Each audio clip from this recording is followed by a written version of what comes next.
Well, good morning, everyone, and thank you all for being here and joining us for the October Chamber Forum. I'm Roy Williams with the Chamber. We're very excited to continue our Chamber Forum series on the projects that are going to be included in the MAPS 4 ballot initiative on December the 10th. And today, our focus is going to be on the Innovation District and share with you a brief overview of its purpose, of the vision of the district, and the proposed projects that will help bring it to life. But before we get to that, I want to recognize our signature sponsor, Cox Business. Please help me welcome Stephen Dearman, Senior Account Executive with Cox Business. Stephen?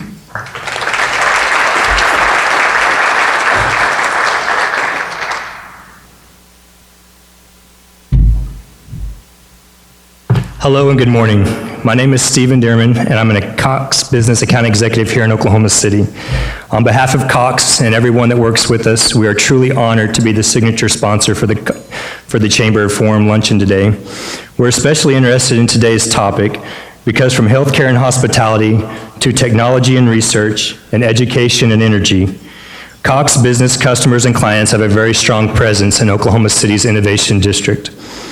The district's focus on entrepreneurship, innovation, and community growth is in perfect alignment with Cox's own vision and mission.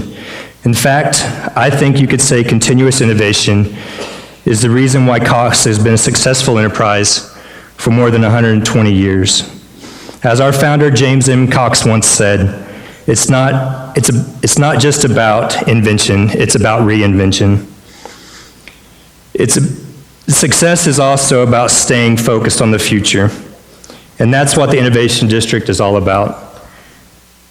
I'd like to thank the Greater Oklahoma City Chamber for inviting these esteemed speakers today so we can all learn more about the plans for the district and the important role an innovation economy plays in the moving forward of the Oklahoma City Innovation District. Thank you.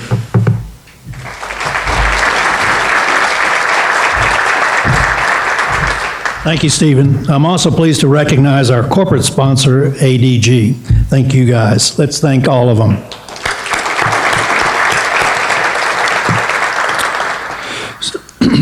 So Oklahoma City is a place where innovation thrives, going all the way back to the land run. It's a quality that really is embedded in all of our DNA, and it is exemplified, as I said, throughout our history. And this is especially evident in our aptly newly named Innovation District, an area that geographically encompasses the Oklahoma Health Center and Automobile Alley.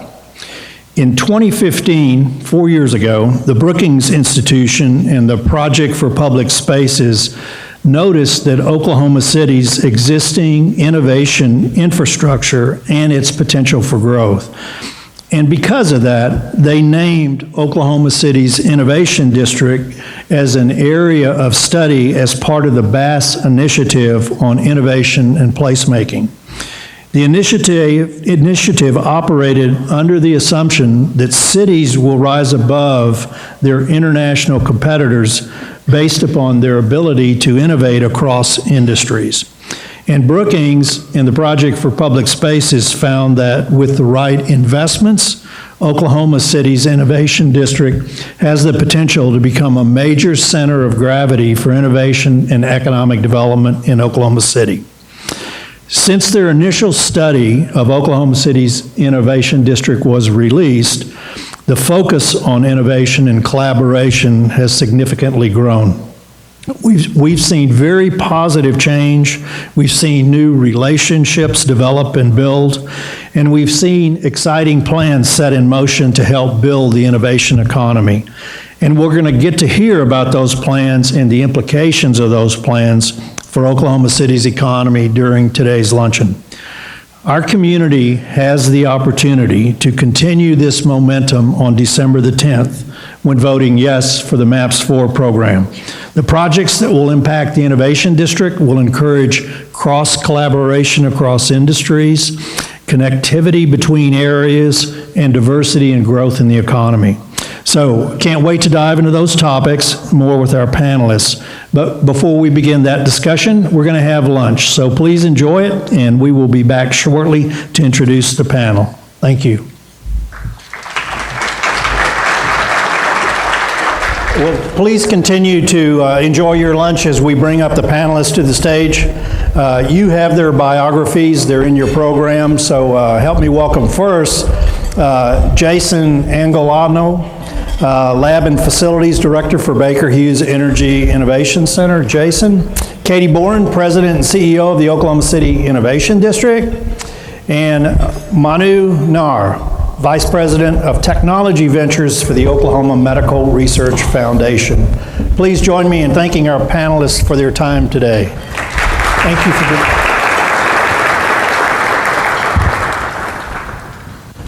So we're going to jump right into this, and we're going to start out with Katy. We'll begin with her. Katy, you assumed the role of President and CEO of the Innovation District in June of 2018. What are some of the notable changes that have taken place in the district since that time?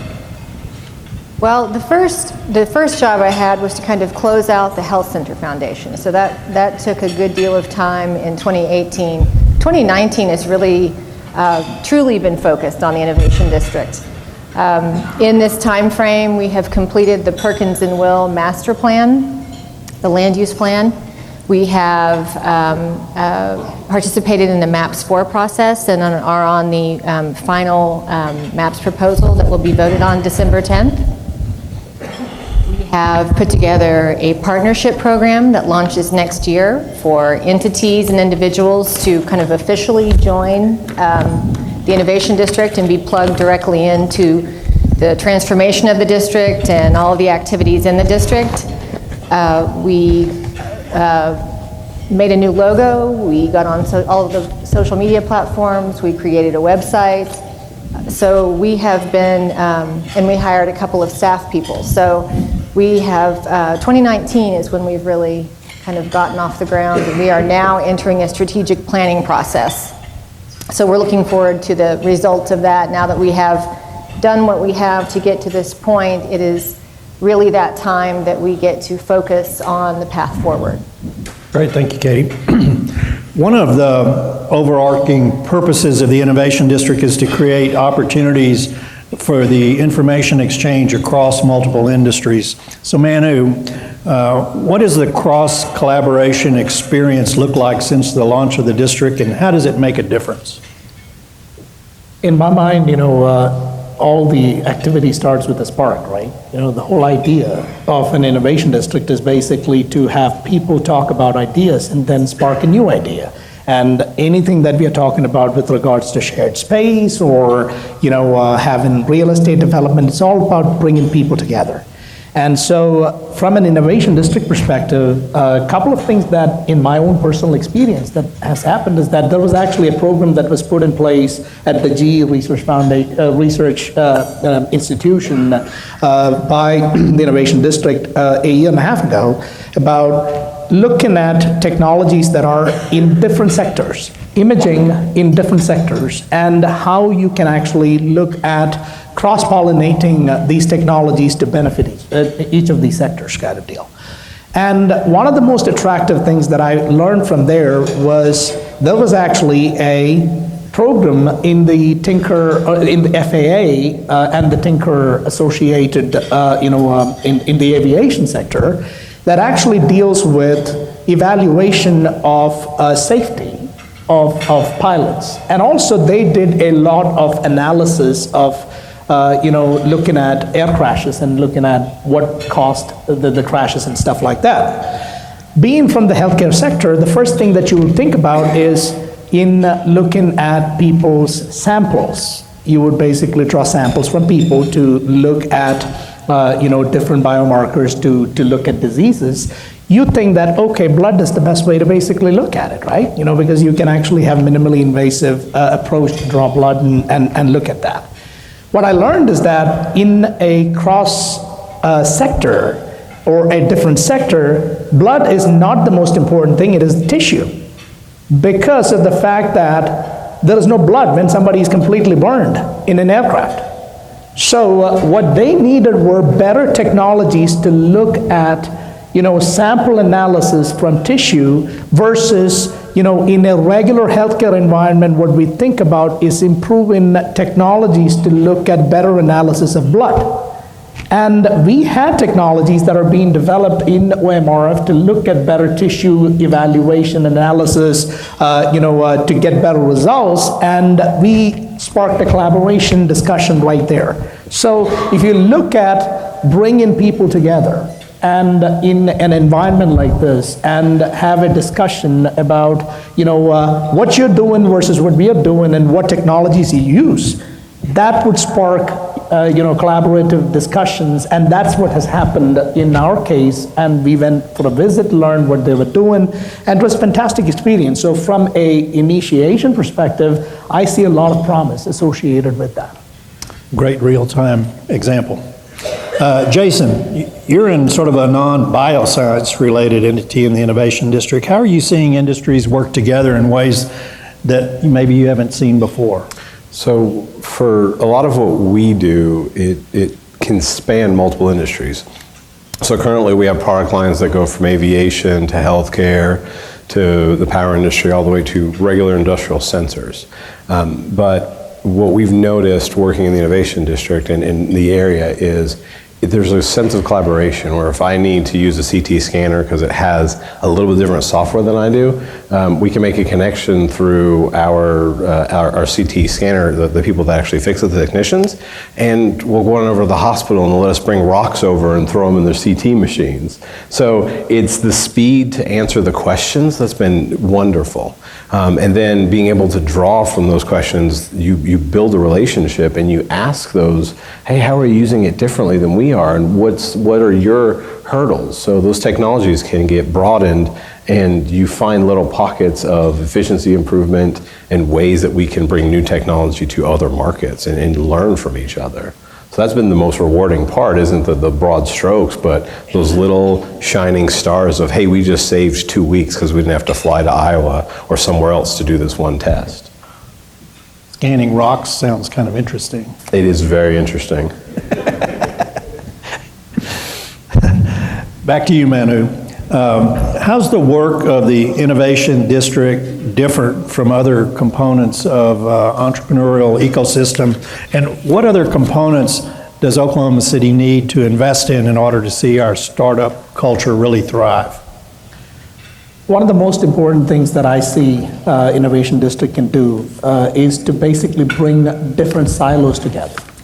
And if you look at, for example, OMRF, which is actually in the healthcare campus, we have got the university, we have got the Veterans Affairs Hospital, we have got all of these different great institutions, sitting right next to each other, but there is very little interaction between many of these, apart from some of the people who are already working together. But if you look at the larger general picture, there is a lot of opportunity for collaboration that doesn't happen.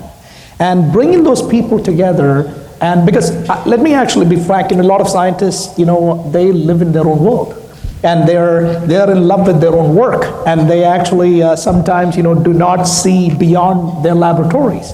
Forcing them to basically come together, maybe over a beer, right? Is actually going to help spark some stimulating thoughts, and that's what I think is the most valuable thing that Innovation District can do. But apart from that, I always tell this to people who come from Boston or California, that our modesty is actually not a sign of our weakness. A lot of times, people in the Midwest are pretty modest. We don't like to talk about our successes. And the biggest problem that you have with that is we get drowned in the noise of the California and the Boston world. And I actually tell people that you need to celebrate your success. We have to be successful to attract capital, attract people, to make the next generation of companies and successes in Oklahoma. We have to celebrate our success. We have to shout that I'm here. And that's probably something that Innovation District can do effectively, because all individual family members sitting there shouting is actually not probably going to be considered as a unified voice, versus Innovation District probably can put together a cohesive plan to celebrate successes and publicize what's happening here, to tell the rest of the world that look at us, here is actually where you should invest the next capital, because we have the people, we have the talent, and that will bring people to build the next companies. Great point. Katy, back to you. Earlier this year, the Chicago-based company of Perkins & Will released a land use and strategic development plan meant to drive development in the Innovation District and some of the land around it. What is that plan, and also how is that different from the work that Brookings and the Project for Public Spaces did? Well, to answer the last question first, when Brookings and Project for Public Spaces did their work, it was at a very high level, a conceptual level about what was possible for our city with an innovation district. And so from there, this city does what it does so well, and its citizens do so well, and that is take an idea, take an opportunity, and seize it and move it forward, collaborate and move it forward. And so from there, Perkins & Will was hired to take our plan to a new level, where their plan itself, if you want more detail about it, and you haven't, if you weren't at any of the presentations, it's on our website, okcinnovation.com. But as a general matter, it is a land use and urban design plan that does kind of create the circumstances that both of my fellow panel members mentioned, and that is the physical circumstances where more companies can grow and start and move, but also people get to interact. So right now, if you spent any time down there, you'll know that it's not a walkable area. There's a lot of unused space in the form of surface parking lots, and it's not easy or safe to walk. So all of those aspects are being addressed so that additional jobs and businesses can come to the area, people can use the area, and then those connections are made that have been referenced. People come out of their labs and offices from different industries and within the same industry that don't even typically work together, and they make those connections. And then we have a place also to program, so we can put those opportunities together in an intentional way through social programming, substantive programming, and really create the spark that Manu was talking about that doesn't happen on its own.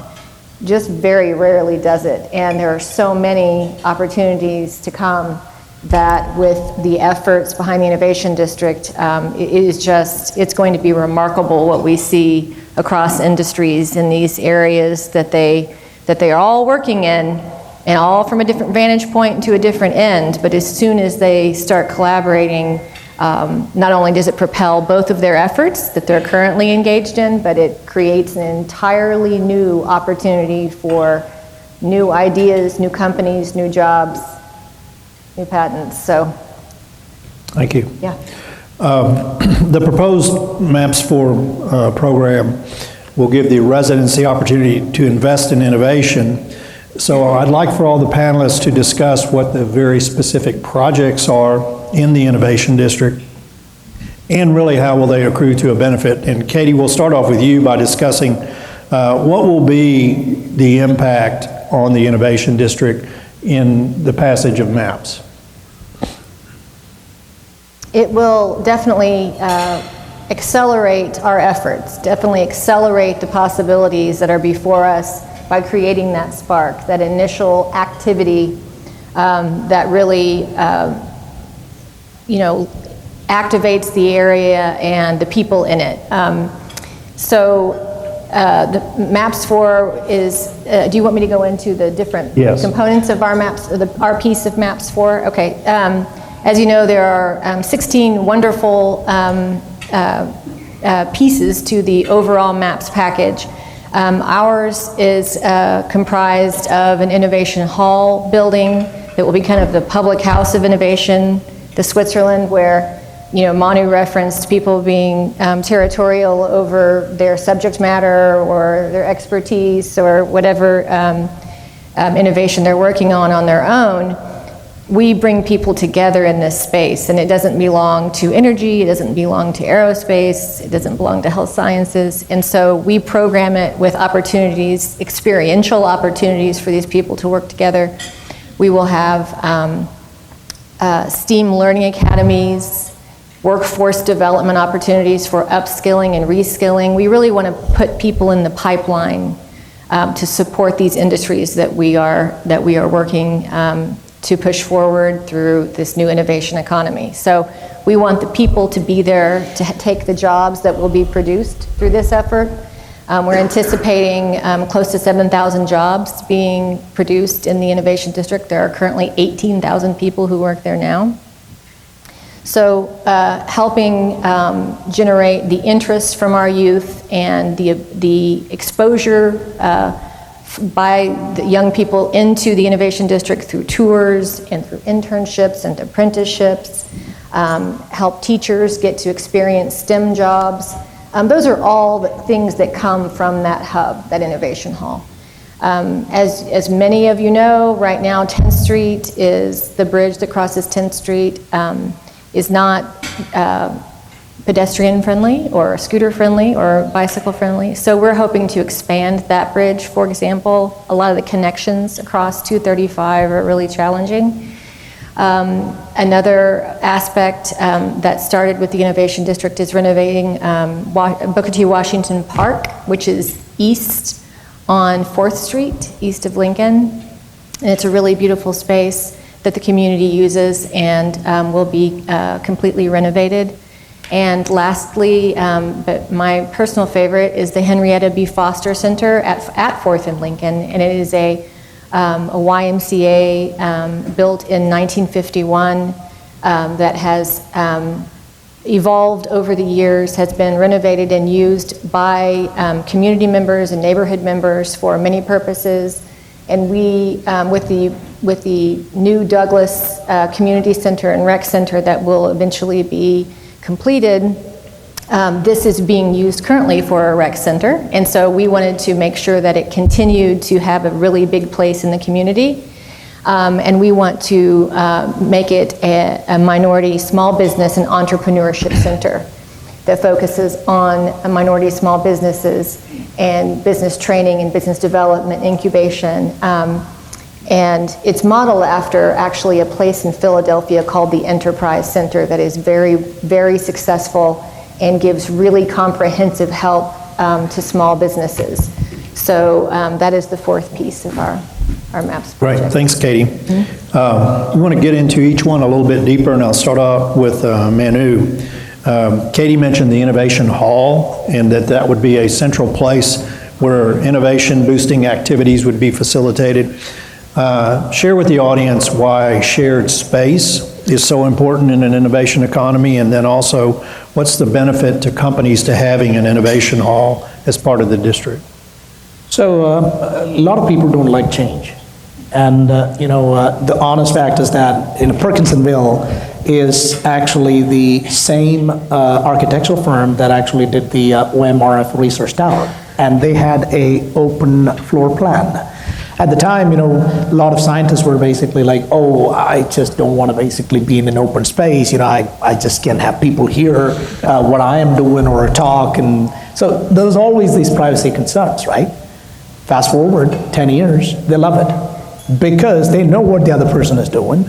They know what they actually have in their shelves and for reagents. People actually talk about their research. There is more publication, things like that. I told one of my colleagues that it's very similar to what my dad did to me because I have a brother who is 12 years older. And by the time I was 5 years old, he was 17. Didn't want to talk to me.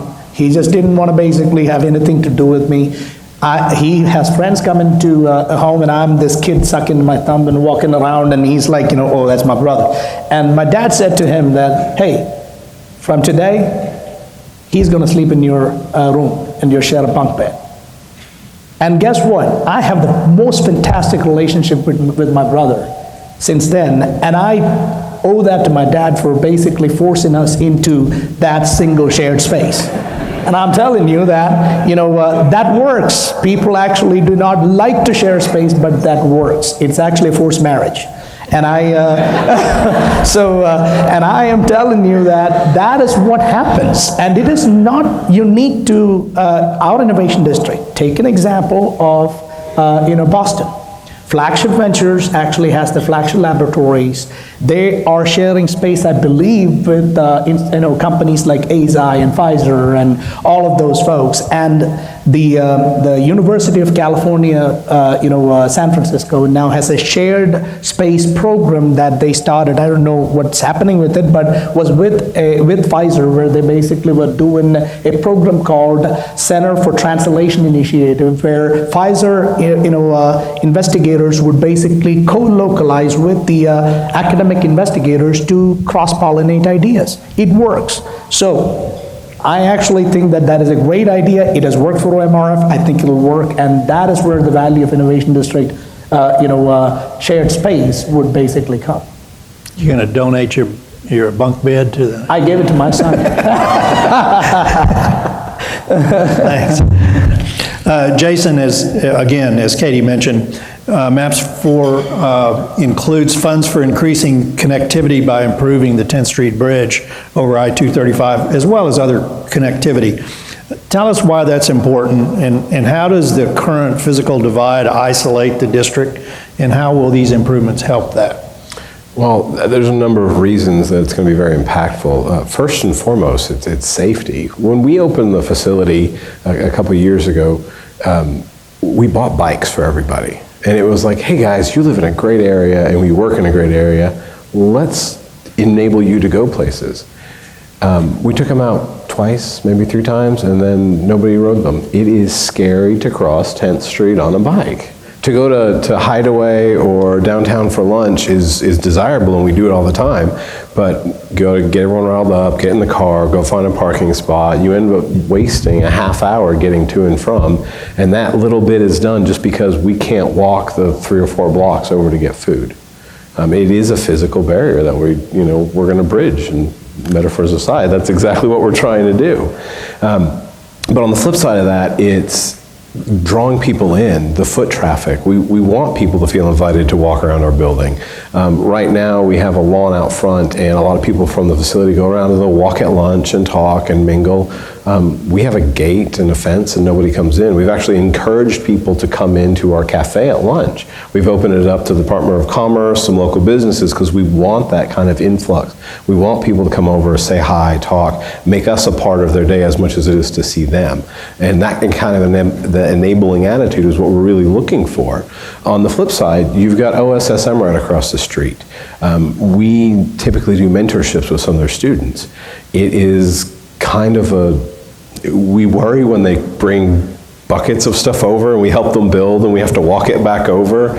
So again, it goes back to that safety, that enabling. We want to be part of the community, and right now the feel of the ground, like Katy said, is it's not safe to go walk around out there with all the traffic, all the construction going on and things. The amount of accidents that happen right around that area, it definitely needs to be improved in order to get that feel up and make us feel safe to walk around down there.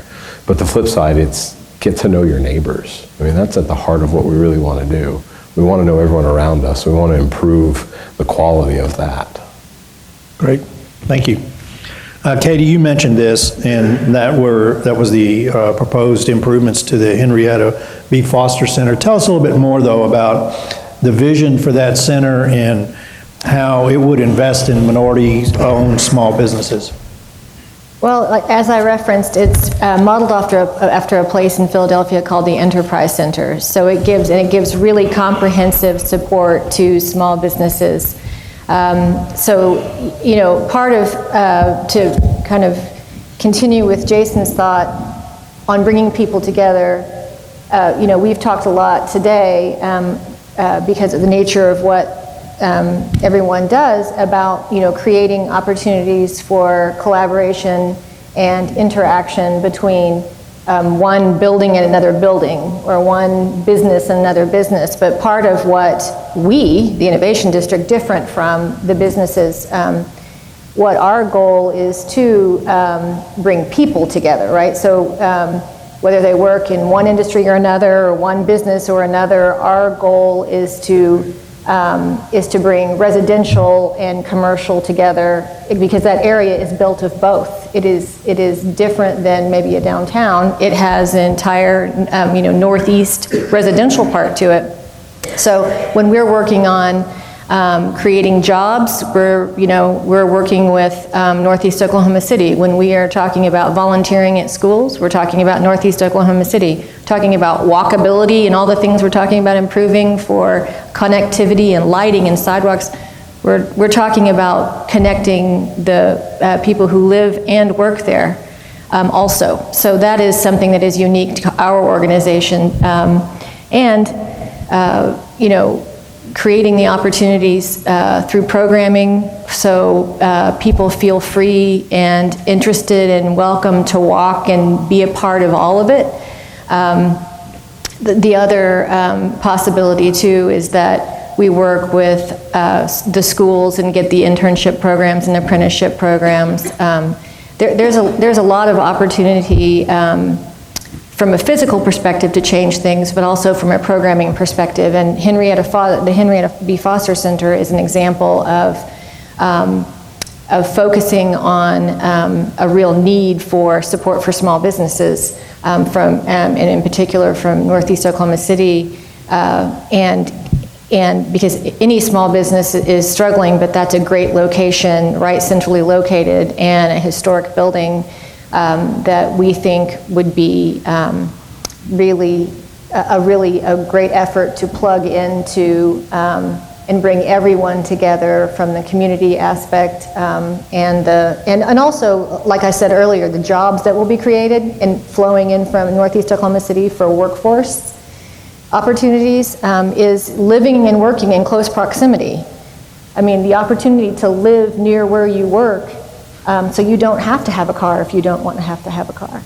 And addressing transportation issues connected to Northeast Oklahoma City so that that is possible for the residents in the area. So then you suddenly have access to brand new jobs that we help you with training on, so you get prepared for the job, you get the job, and you actually live near where you work, and you don't have to purchase a car.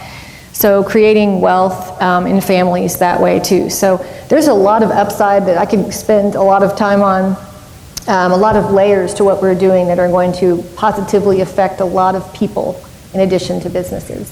Great, thanks. Jason, I want to come back to you. You work for a company that innovation is really core to. Y'all are all over that. And kind of thinking of that topic in a broader view, how does innovation drive diversification like in your company or in the economy? Well, I think a good part of this is the things that we innovate for our specific need or the needs we fulfill have broader reaching aspects. A good example is something Manu and I were talking about before. We've had technology that we've developed over the course of the last year and a half. And for us, we developed it, number one, because it was cool and shiny, but because it had a great impact on our business. We can safely train people to do certain aspects without putting them into harm's way. So I went back to the safety on that one. But the way we developed it, and we start talking to people on the West Coast, they're like, yeah, you guys are ahead of everybody else on this. Keep going. And that sparked more and more and more. And from that, we've now worked in the medical field on this, and we're trying to do different things with it. So we're starting something new. The moment we start talking to other people who have similar needs, it strikes more needs. So it's this snowball effect. You find one need fulfilled, you turn over a stone, there's another and another and another, and eventually you're just like, whoa, I've got too much. So you start another business, and then that business becomes its own thing, and you focus on the next thing. For us, we don't build widgets across town. We build ideas and create products out of them. The next step is somebody else has to take that, create with it. So, when Jeff Emmelt first announced this center that was going to be located here, he called it out and said, hey, there's going to be 8 or 9 businesses that are going to be created from the offshoots of what they're creating here.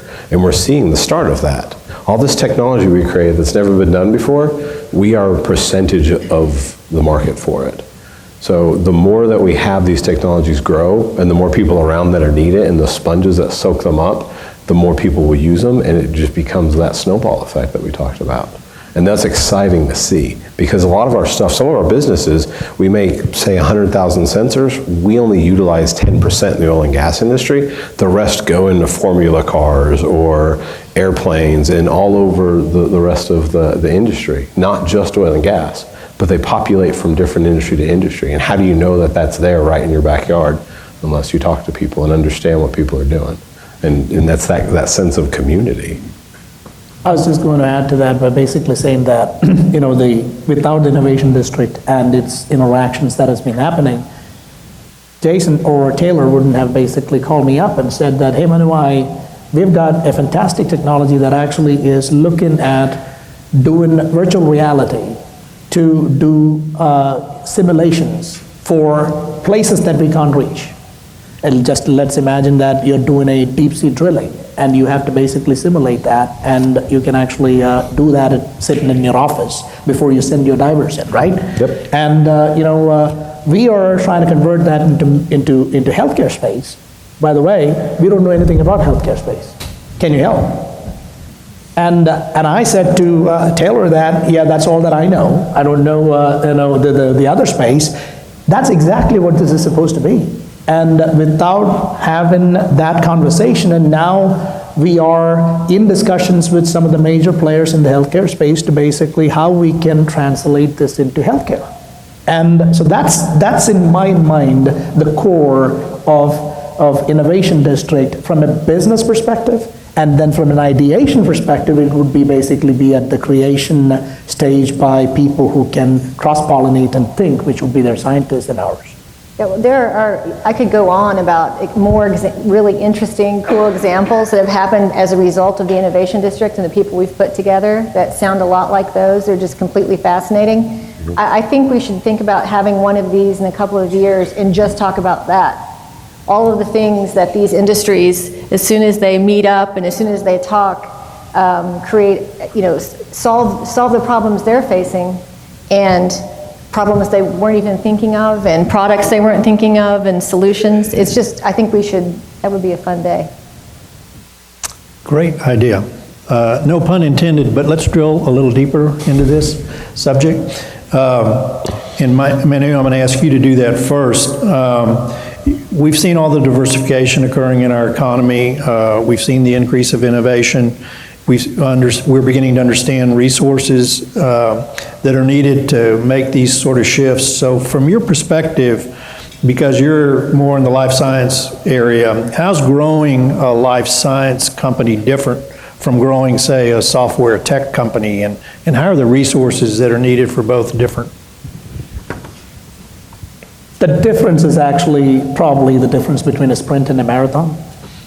And because building a life sciences company is a marathon. And you need patience. It requires a long period of time. The average time frame for a drug to come into market is actually 10 to 12 years, right?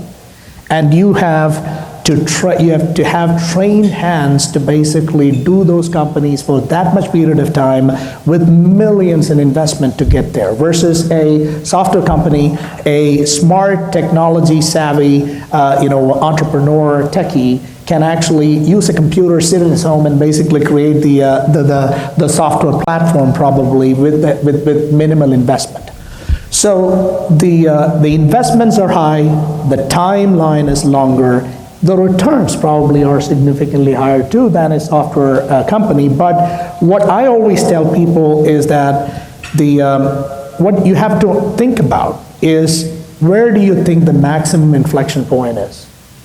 And the value proposition of a software company probably would be a completion of a product that is with some beta testing already done and then ready to launch, and then it would basically go into a sale kind of a deal or an acquisition.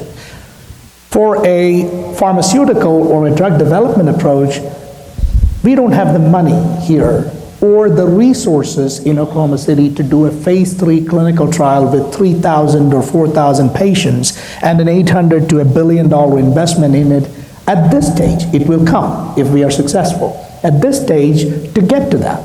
So we need to determine what's the best value at which we can actually exit a biopharmaceutical or a life science company. And one of the best examples is Silexis, which is basically a company that was based on a technology from OMRF, Vice President of Research, Dr. Rod McKeever, sold to Novartis for $670 million. That actually is now being developed by Novartis towards bringing it to humans in a phase 3 kind of a clinical trial. But we recognized, or the entrepreneurs recognized, that they can only take it up to there. That is the place where they need to realize the value. And I think, to answer your question about what is the future of life science business in Oklahoma City, we should basically think about those kinds of companies that are developed here, create the talent and the training to create the next one, and get to the point where we can actually have a very successful exit without trying to overstretch ourselves. And I think that can actually be done in a life science business here versus in a software with lesser capital. We can actually do that. And we have great resources here in Oklahoma City. To conclude my thought, for example, OCAST and I2E with the early investment funds or the research funds and things like that, that can actually help us get to that goal with regards to life sciences companies or with investment for software companies. We have those resources, but we don't have the $300, $400, $500 million capital investment that is required for that $1 billion exit, or I would say $3 billion exit. So that is where we need to think about, use our resources and use our core competencies with that to identify what needs to be done in each of those sectors to exit at the right time. Does that make sense? Yeah, I want to make sure everybody heard what he said, that this was a $670 million buy.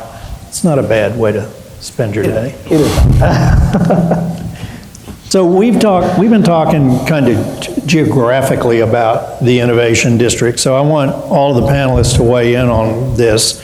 How do y'all think that investing in the Innovation District is going to impact all of Oklahoma City as a whole? In other words, if I don't live or work in the Innovation District, why should I care about any of this? Jason, you want to start? I think it really stems about the curiosity in learning. I mean, this is a place where you're going to take pride in what we do as Oklahomans. You're going to learn what we do. And with the Innovation District growing, your kids are going to come down here and they're going to learn too. This isn't about what we're doing now in business. It's about our future. I look forward to the day I can bring my kids downtown and go through one of these STEM camps, take them to OSSM, show them around, and get them excited about what's going to happen in the future. From an employer, that's one of our biggest challenges, is actually finding candidates that are excited, they're passionate, they're challenged. We want to see that. That's the future. What we're doing now, we could do off in a field in the middle of nowhere and be just as effective as a technology standpoint, but it'll have no future impact. And that's really what's important, I think, from us, is this is a part of us. We're growing our children's future, our future, whether it's the future of our business or their education or our grandkids. I mean, how far do you take it? The sky's the limit. Katy? I think, one message I would deliver is that while there is a physical area that is kind of identified as the Innovation District, clearly everything innovative is not going to be contained in that area. We are going to be appealing to all of the students across Oklahoma City and maybe even the state, as far as getting them excited about STEM jobs, getting them the resources they need to pursue STEM jobs and the education they need. And then, getting them into internships and apprenticeships, tours of a Cytovance lab, tours of OMRF, tours of a Baker Hughes lab, so they get to see them, helping the teachers learn about all the STEM opportunities so they can take them back to their classrooms. So that's activating an entire, generation of children towards STEM. So that is something that we, that is our focus. Creating a more diverse economy and a future economy for us. This is next generation stuff. This is the world is demanding innovation and collaboration and cross-sector innovation. So we have an opportunity. We were selected and we stepped in that space to take Oklahoma City to the forefront of this new kind of global economy. So we make that many more companies in Oklahoma, that many more jobs in Oklahoma, and that many more opportunities for Oklahomans to stay in Oklahoma and others to want to move to Oklahoma. So our goals and our mission, really affect people beyond that specific geographic region, to your point. It is much more far-reaching economically, but also it touches a lot more people than just that space. Manu, your thoughts? There are two pieces to it. One is a business piece, one is a personal piece. And let's actually talk about the business piece. And I'll take an example, a simpler example of a smaller town, okay? Rochester, Minnesota is where the Mayo Clinic is. Mayo Clinic is the world-known brand name. They have 100,000 people in Rochester, Minnesota. They were trying to do what they call a destination medical center or a innovation district light right outside Minneapolis. And I was talking to the chief administrative officer at the time and I asked the question to Jeff Bolton, why do you want to basically do this? Because Minneapolis is right here and people don't come to Rochester, Minnesota, people come to Mayo Clinic. He said to me that, we've got smart doctors, smart scientists, smart people who are coming to work for Mayo Clinic. They come with smart spouses and smart kids. We can't recruit talent without having their spouses and kids having a future here somehow. And from a job perspective, as well as those people want to basically have their kids find a job somewhere close so that they can see their grandkids, right? So that is applicable even if you don't live in the innovation district in Oklahoma City. OMRF has got demands of hiring significantly high talent, just like university, everybody. GE comes with smart spouses and smart kids. And so the business side of it requires that you have to have talent that comes in that requires to be accommodated in an environment that breeds talent. And that actually is important. That's what the business side of it in my mind. From a community side, I don't live in innovation district. I live in probably Edmond, right? But, I live in Edmond, not probably, live in Edmond. But the most interesting thing is that I would want, in any place I live, I want to have my kids have an opportunity and grow. And to conclude, what I'm thinking is that when I moved here, when my dad passed away in 2007, I asked my mother, Dad, what would Dad have said, as his greatest regret in life? And my mother said to me that, maybe not having the opportunity to see you more, because I was here, kind of deal. So I don't want my kids to have that. And I want to have a stake in my community to basically make sure that my kids will be close to me. That's probably the personal side of it. Great point. I'm going to ask them one more question, and then the floor is going to be y'all's, and you'll have the chance to ask them questions. And last one is, if you could pick one ingredient, what would that be that we need to increase innovation? Jason? From a personal standpoint, I think it's that passion and curiosity. And that's really what gets people excited about things. Growing up, you're in school, and it's those teachers that really spark that interest and that curiosity. So from a personal level, it's we need to enable that spark. And it's kind of going back to the previous question, but that's the biggest ingredient on actually trying to develop something. Is like, hey, let's find a problem and then find a solution that knocks it out of the park. Katy? I think participation and engagement by businesses, community members, residents, students, it's really participation and engagement, because this is an effort that requires people to make it successful, right?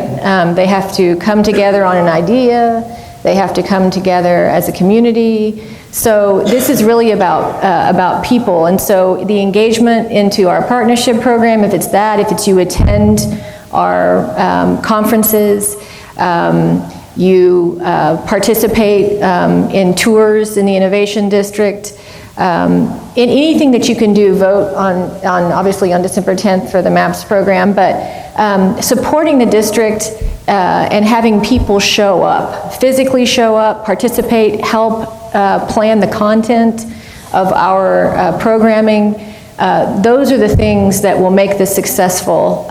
It's really about companies and people stepping up and engaging in the way that the city has about this effort. It's kind of our turn now to put our ideas together and to collaborate and get out of your labs and offices and engage. Manu, one ingredient. Actually, one ingredient that cuts both ways. One is that's actually gonna be two. Yeah, that's right. One is actually that there's participation. All of that is actually the community's engagement with Innovation District that Katy and Jason were talking about. And I don't want to go into more detail. That's all true. But there needs to also be an engagement of Innovation District to the community, and I think it is coming. And we have talked about that. Half of the people that I talk to don't know what Innovation District means. The thing is that they know that it's happening, it's actually all of that, but it's important to communicate, here is actually what Innovation District is supposed to achieve. Here are the goals in the next few years. Here is where we want to reach. This is what we want to do and why. This needs to be communicated, and the best way to communicate that is through engagement, like Katy says, participation, being ambassadors ourselves of our community and telling people, but many people do not know what it means to communicate effectively, and that's something that I would request from Innovation District to put out, saying that this is the goal and this is where Innovation District wants to go and why we are doing it. Right, great way to end it. Questions? You've got some talented folks up here. A mic will come your way, and we have a hand. You know I'd have a question, Roy. I know. We have an incredible career tech program in our state. Is there a role for the career tech in this innovation district? And if so, what is that? And also, is there a process or a model that we could use to encourage more engagement from Oklahoma City Public Schools, for example? Well, we have a very small staff. I'm one, the other one is sitting at the table in front of me. So, but we've been spending these last few months of 2019 meeting with career techs, Oklahoma City Public Schools. So we have been establishing those relationships in many layers deep, so that we have partners to work with. Manu was talking about he'd like to hear basically our strategic plan that we are in the first phase of right now. So that will come, and that will be much more easy to communicate at that point. I agree with that. And when we're in that place, it will definitely involve working with career techs and Oklahoma City Public Schools and the other schools, districts around the area, because we'll be including, all kids in the K through 12 tours and those kinds of things. But so yes, and we've been working on that and working on those relationships over time, so that we understand, who does what at the Oklahoma City Public School System, because they have many people who specialize, and we are getting to understand all of the career techs and the two-year universities. We've been working with them, and the four-year universities. Because while physically OU is present, we work with OCU, UCO, Rose State, OCCC, we work OSU. We've been working with all of them to try to bring them together, because we're a convener. That is part of our role, because this is the Switzerland of innovation, right? So this is come one, come all with your ideas kind of thing. So. Raise your hand so we can get a mic to you if anyone else has a question.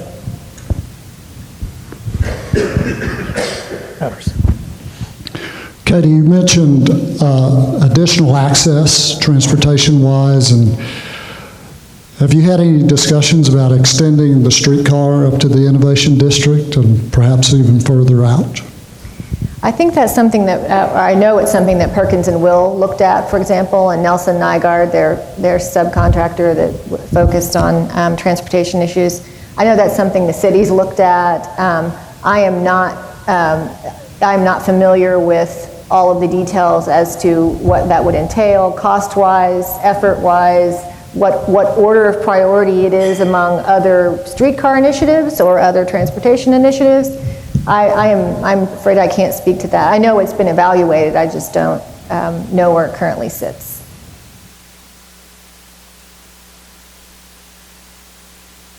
Right over here.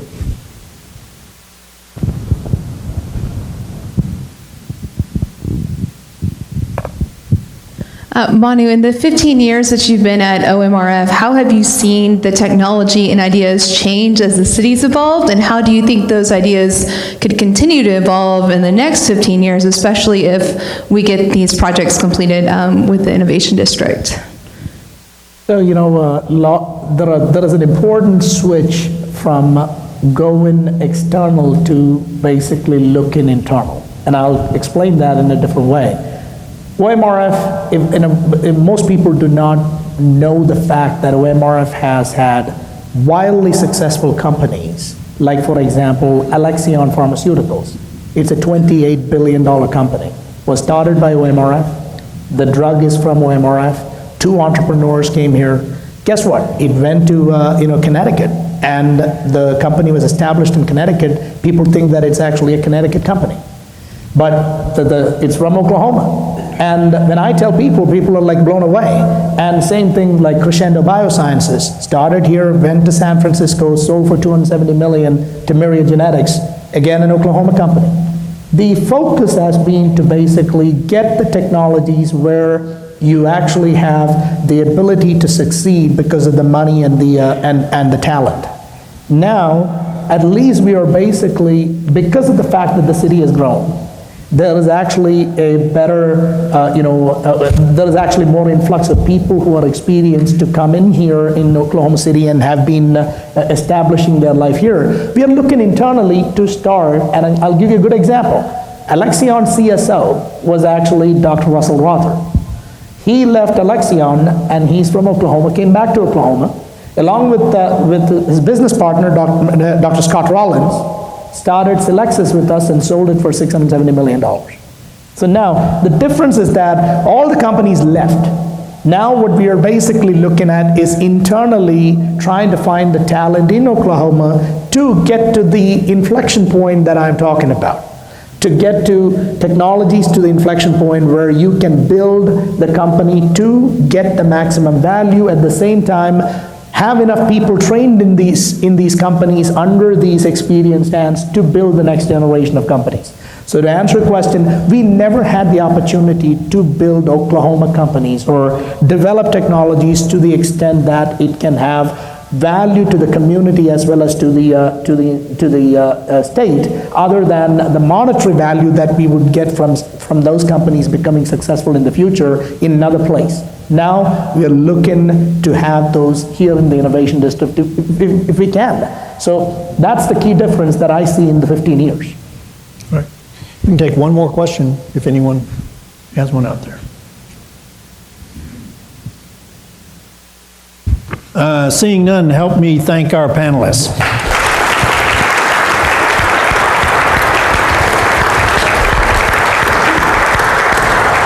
Thank you, guys. I want to again thank our signature sponsor, Cox Business, and our corporate sponsor, ADG, for their participation today.